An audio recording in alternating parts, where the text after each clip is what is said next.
That's a good question, man. Why not? Do you have an answer, Ben? Maybe they want to have the silence for Queen of Pain. I mean, Yeah, It's very unreliable, though. It is, and Rupture's not Rupture, that great yeah. against either of those heroes. I think Bloodseeker has been very hit or miss. I would venture to say the win rate is probably a little bit below 50%, but I don't think it's a hero that you can pick in the first phase.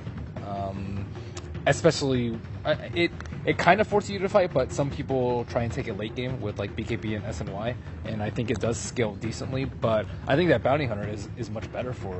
Is there a particular slight playstyle. difference in attitude, though, when you're playing Bounty Hunter and Bloodseeker, as in Bounty Hunter definitely more geared towards just getting those early game picks, whereas Bloodseeker, like, even throughout the late game, you're just looking to fight and run it alongside your teammates, or even alone. I think more for Empire right now, to be honest, is the thing is they've tried they've tried a Bounty Hunter, I think, a couple times, and maybe they just feel like it wasn't successful enough. So it's not that it's a bad pick. It's okay against Queen of Pain.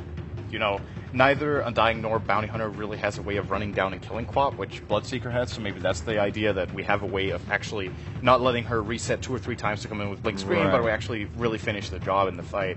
It also could be because EG could just respond with the Spirit Breaker pick, and they showed that they were very entirely good possible yesterday. as well. Yes. And Bloodseeker is good in turn against that hero as well. So that might be what they were considering. Now, speaking of those two heroes, they've actually been banned, both of them, Yes. but by the opposite team, which is kind of funny. Yeah, Bounty Hunter by Empire, Spirit Breaker by EG. And Storm this time, just go through it. And as you were mentioning, Ben, I mean, Storm also pretty darn good against Bloodseeker. And, of course, Storm, we saw that earlier today. Nothing to scoff at. I'm kind of surprised to see them picking Queen of Pain and Storm in the first 2 picks, because it gives a lot away about what they're planning on doing, and perhaps allows Empire to counter them a bit more. At the same time, I think these two heroes play very well against Empire, who need to fight early and want to fight early. If they have Queen of Pain and Storm Spirit, they can just disengage and run away from the Tombstone, and then just... without Tombstone, you really don't want to push a tower for at least 1 more minute. So I think that they're looking for heroes that can disengage, especially when they're really disable light. Now, with the Lina pick, I mean, Empire, sounds like they're really just kind of forcing themselves into their last 2 picks, where they need also more setup to continue with these fights. What do you guys think about that? Setup is definitely needed here. Lina can, to an extent, take care of it herself by getting Yules, but it's not enough, and it's not reliable enough, especially because when you look at EG, the 2 heroes they have, what they can choose to do is both of them, or at least one of them, can get an Orchid if they want to. I would expect EG in this particular game to get an Orchid in either of them. It's a great counterplay to Lina. If she Yules someone and wants to go for the kill, both of them can very easily access her with an Orchid, with either Blink Orchid or Ball Lightning Orchid, and just shut her down very nicely. They also have the Shaker now, a defensive support to, once again, you can do kind of the same thing. Try to go for the kills, try to go for the fight, you just block them off and just buy time. What I'm worried about for Empire, we've obviously only seen 3 picks right now. If you saw the shot of them, Resolution looked pretty frustrated, the way he was sitting back. I don't think they're in high spirits, which is to be expected, but they seem perhaps a little more annoyed by this than maybe they should be. So I'm worried that they will just be like, screw it, we're going all in on fighting, and then they lose sight of, again, the big picture, ending the game. They could end up in a similar situation to what we're seeing MVP Hot 6 in a couple of games, where they pick ridiculous amounts of spell burst in early game, and then even should they play that early game well, it's not about the kill score. It's about finishing. But I think at least even if they win the early game, let's say, and then lose out in the late game, I think it will be better for their spirits. It's like, oh, okay, at least we had a really good start and we had a good chance, as opposed to last game where it just felt like everything was slowly crumbling and ending for them. I mean, morale is going to be important for Team Empire, probably far more so than for other teams, and at least getting off to a good start and be like, oh, okay, we can do this, guys. We're up ahead by 10 kills. We're pushing down towers. I think that can do a lot for them. Yeah, I fully agree. I mean, you mentioned it half earlier. You didn't want to call them emotional players, but I mean, they kind of are. They're also fairly young players as well. And I think if they have a good early game, yeah, they'll do a lot better. Even if they might not end up winning, I think that will be good for games to come, because for them, I think this game's, I mean, for them, still a chance to get in top 4, right? Yeah. Technically, yes. Technically, yeah. So they got to keep that momentum going if they can find it first, of course. What I'm interested in is, so one thing that's obviously very easy for us from a spectator standpoint every single time we cast a game or observe a game or whatnot is to see where the game is going, right? Because we have graphs we can check the graphs, we can see the farm values. maybe Empire is the kind of team that when they analyze the game and they look at it, they maybe sometimes read too much into the kill score. And in the last game, maybe they felt like, so if they could see the graphs, if they could see the items and the farm values and what actually was there, imagine they could like pause the game and look at everything for 2 minutes. I think they would have played the game very differently. But their feeling in the game of where it's going might have been very different from how it actually was. And perhaps they are a very momentum-driven team. So if they get ahead on kills, they might really start playing like they're ahead. Whereas if they have like this kind of slow early game, even if they take towers, in the last game, once again, I didn't really feel like they never played like a team that was trying to win. Mm-hmm. Okay. So, or a team that knew they were ahead in that case. Right. And the thing is, they weren't technically very much ahead on the graphs, but I feel like in terms of game impact, they had like 5 minutes where they could have just dominated the whole map if they realized it. So Makes sense. who knows? Now, Shadow Demon coming out in some time, and the Bane too. I mean, we've seen Bane banned a lot today. Not picked as much, of course, due to being banned out, but being picked for Empire. So I was a little concerned. I was wondering if Dazzle was going to be another concern for Empire. Maybe they'll fall into that trap of picking that Dazzle again, not have any setup for their teammates, but picking that Bane instead of the Dazzle. How big is the chance of and don't crush my hopes instantly here, for Bane Mirana? Non-existent. No. Damn. It really was. It could actually happen. I mean, once again, if their idea is we're really just looking to fight now and we want to gank really early and put pressure on the map, they could play on Dying as core, Bloodseeker's core, and Lina's core. So that is entirely possible. It's too risky versus EG's lineup. The way they drafted, it's like versus Earthshaker and Shadow Demon, you can't commit on one hero. You At have the same to both time, go through AoE. If you have a Shadow Demon that's putting a defensive disruption on, you can use that also as a setup for an arrow. I do like the concept. It's just EG's game plan, I would say, when they had the Sand King. It's like, okay, we're going to, farm up, play defensively, and if we have to hold, we have the heroes to do it. Like Earthshaker with Fissure, Shadow Poison with his, with his Shadow Poison, and then, like, the Queen of Pain and Storm Spirit are just very good at split pushing and pressuring the enemy to either, stop the push or, commit too heavily and go too deep, which I think Empire might be a little bit prone to in this particular situation, or all in on a hero, like Rupture plus Grip plus Laguna Blade, which Earthshaker, again, Shadow Demon are really good at defending against.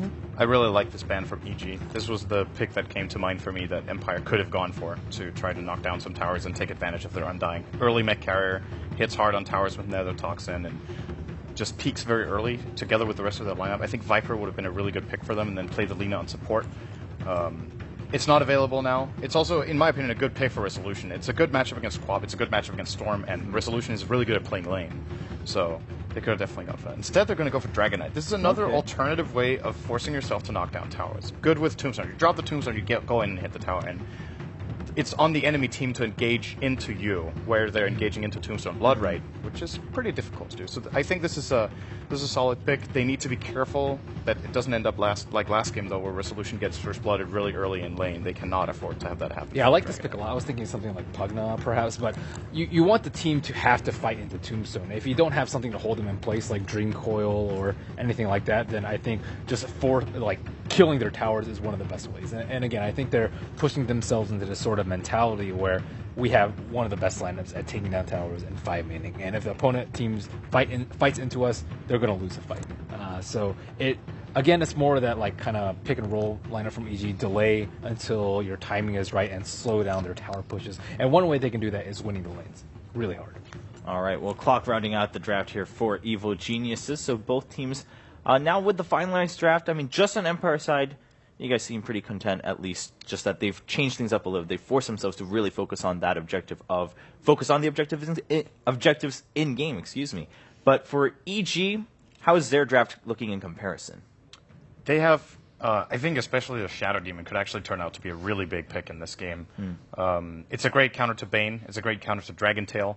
It's even a great counter to Lina's combo. Like, they have a lot of ways of disrupting the fights. I think that's also the idea of their last pick, Clockwork. It's just they want to try to play split push and pickoffs, and then should it come to a fight, it's all about just trying to single out targets and just counterplay the opponent.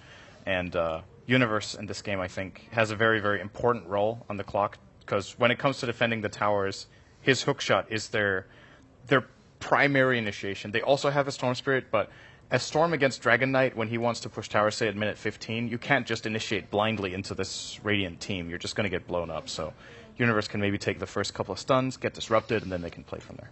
All right. Well, Team Empire, ladies and gentlemen, looking for one extra point just to fight for that chance to be in the top 4 of Group B. The last game of the day, let's jump right into it. Getting into the game right now, EG versus Empire, final game of the day. It's been a long one, folks. Empire kind of disappointing to me. Like their results are sort of average, and I don't expect that out of this team, right? I mean, it depends on whether or not you take the previous performances of Empire at a TI No, as a sign. I don't take that. I did not take that, and Look what happened. Is that what you're saying? yeah. Maybe it's a nerves thing. Still, though, I mean, Empire looked good in the first 15 minutes of that game 1. And they've got a draft. I actually really kind of like their draft. I feel like it's forced Evil Geniuses into something. Is EG gonna fight this? They have so many bad level 1 heroes. I was about to say, they're dealing with an Undying. Attempted Fisher block to prevent these heroes from being able to get to the bounty room, but that's not going to happen. I think they just kind of assumed that the aggression was going to come out from Empire in the top lane. Yeah, and this is So actually, they would just naturally go for the one hero pickoff at bottom. This is gonna be hard for Sumail because he has to run all the way. Oh no, he's gonna run into Aloha Dance too, who's just gonna right click him. And if he's forced to use a Remnant here, it's not even gonna hit. They're just gonna right click him, and they're zoning him out of this. Resolution is actually joining them. They What's really want to going fight on? this one.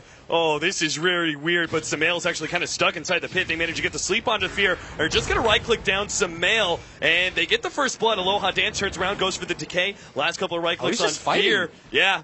Aloha Dance, he's going to try and go into the Roshan pit to deny himself, but those poison will actually finish him off. Farther down, always want to fly, chased away by PPD. What an awkward engagement. Silence now coming down. He's going to try and catch PPD as well. They have a sleep. Always want to fly.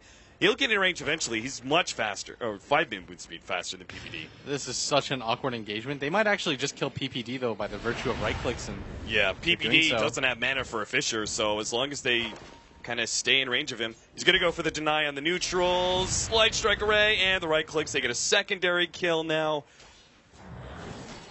That was weird. That was very weird. But that was just because they chose to go for that kind of aggressive pick-off play at bottom.